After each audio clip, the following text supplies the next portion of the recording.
ilaw sa reforma ng Manila. Ay, Mamara, message nyo kay Mamara. For mayor talaga. Talagang siya na. Salamat.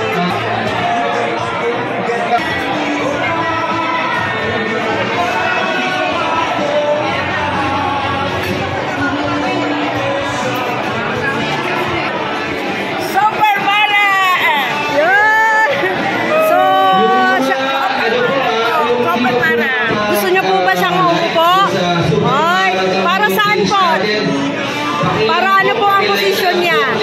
Anong posisyon po ang gusto mo? Ibig sabihin na gawin natin, magagawa natin para sa kanya. Salamat po, Nanay. May sumusuporta. Matulungan natin. Yan, tulungan niyo po. Mag-upload po tayo dyan na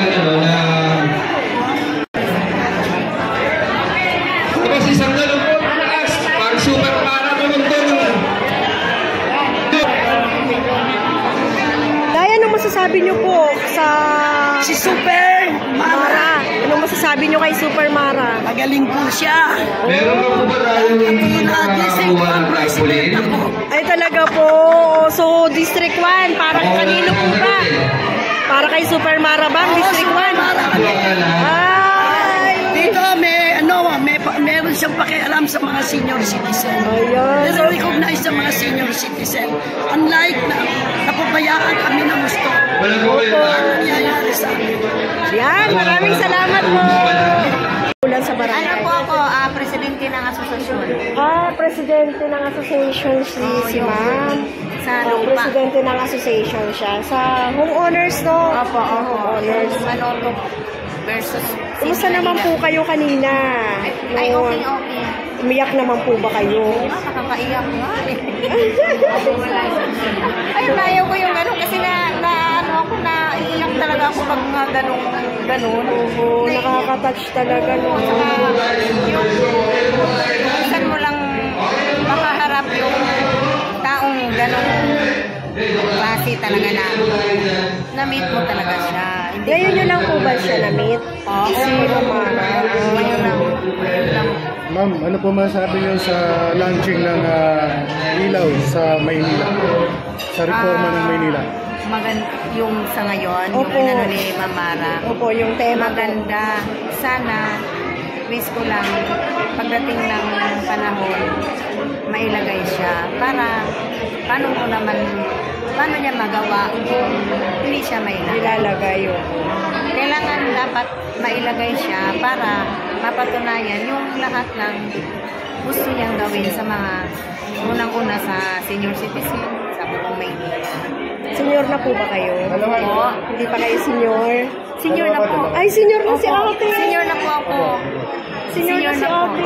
Sino na po kayo? Mukhang hindi pa. Ma'am, mensahe niyo para kay Miss Mara Damanglo.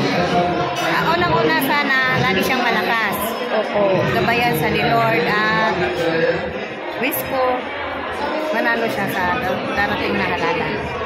So, hindi pa po siya kanina nagbanggit kung ano yung tatakbuhin niya. Ano po ba talagang... Hindi, parang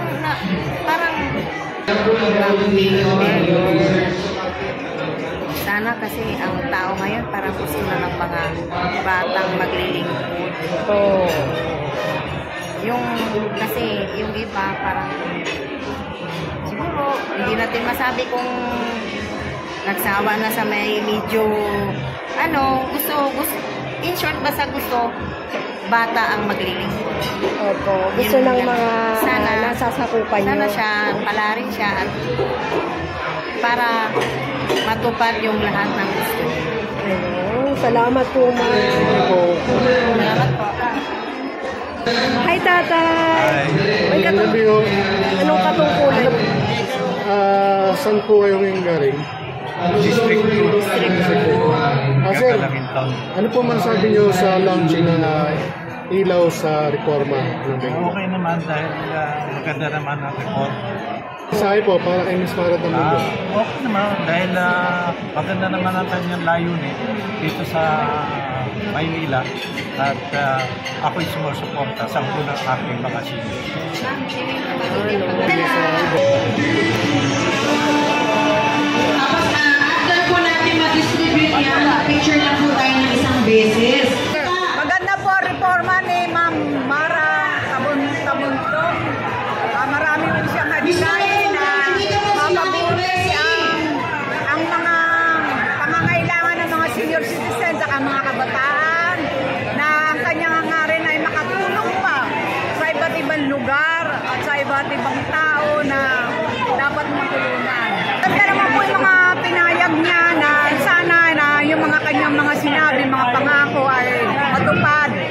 pamamagitan din ng samahan ng mga senior citizen at saka sa kanilang mga organisasyon na